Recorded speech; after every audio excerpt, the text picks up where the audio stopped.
So what does it actually mean to be a maker?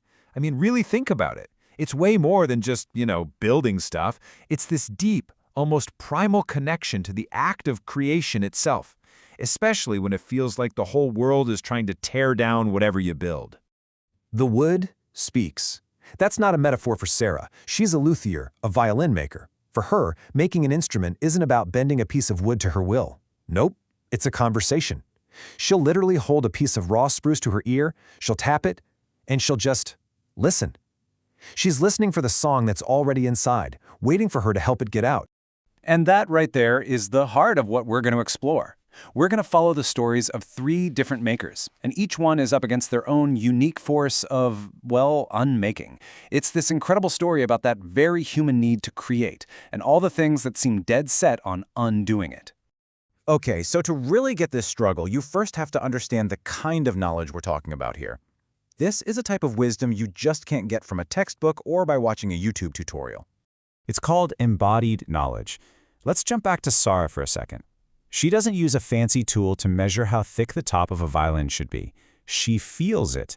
After years and years of practice, and trust me, countless little failures, her hands have learned a kind of wisdom that her brain can't even really process into words. They just know. They know that exact moment when the wood is alive, when it's finally ready to sing. And this is where things get really interesting. Sarah's apprentice, Elena, is the total opposite. She's a physicist. She understands the numbers, the acoustics, the perfect measurements down to the micron. She gets the why from a scientific perspective, but she can't quite feel the how yet. So you have this amazing contrast, right? Old world intuition versus new world data. And it begs the question, can this kind of embodied knowledge even be passed on anymore? But here's the thing. This kind of knowledge, this deep connection, it's fragile. And every maker, in their own way, faces challenges that threaten to silence it. We're calling these the forces of unmaking. And these forces look different for everyone. For Sarah, the threat is coming from inside her own body. Arthritis is attacking the very hands that hold all her wisdom. For James, an urban farmer, the threat is external. It's the relentless push of money and development. And for Mika, a game developer, the threat is systemic. It's this constant battle between making money and making something meaningful. Just think about James for a second. He finds 12,000 square feet of land in Detroit. And this isn't prime real estate. It's poisoned, abandoned, industrial wasteland.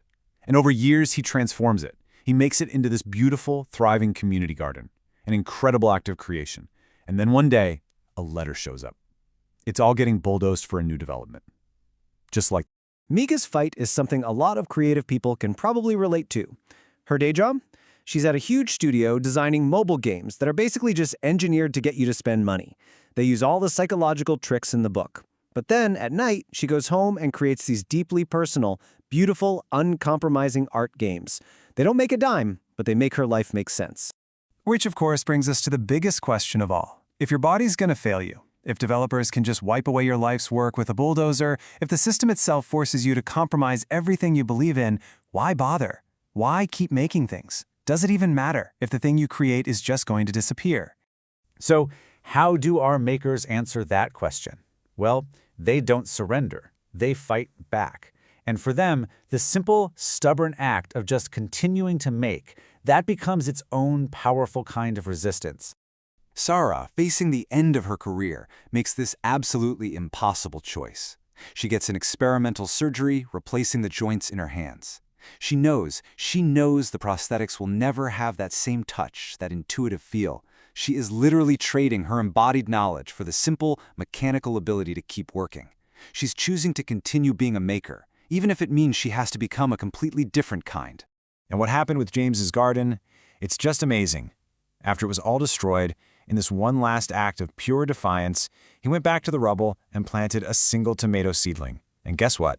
It grew. The community started saving seeds from that one plant. They called them resistance tomatoes. It became this living, breathing symbol that even when it looks like the unmaking has won, something of the making always finds a way to survive.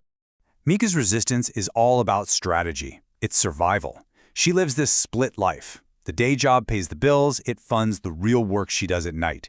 And that night work, it keeps her soul intact, it preserves the integrity that the day job tries to chip away at. It's a constant, exhausting balancing act, but it's her way of refusing to let commerce snuff out her need to make real art. And this quote from James it hits the nail on the head, doesn't it? For these people, making stuff isn't a hobby. It's not just a job. It's how they figure out the world. It's how they find meaning when things feel chaotic. And it's how they push back against all those forces telling them to just quit. So, after all this struggle, what's left? What does it all add up to in the end? Well, it totally reframes how we think about what a maker's real legacy actually is. You see, Sarah was terrified that with her hands failing, this chain of knowledge, passed down for generations from master to apprentice, was just going to break with her. But what she realized is that a lineage isn't about perfect, rigid preservation. It's about transformation. By teaching Elena, even after she lost her own feel for the wood, she made sure the craft didn't die. It just evolved.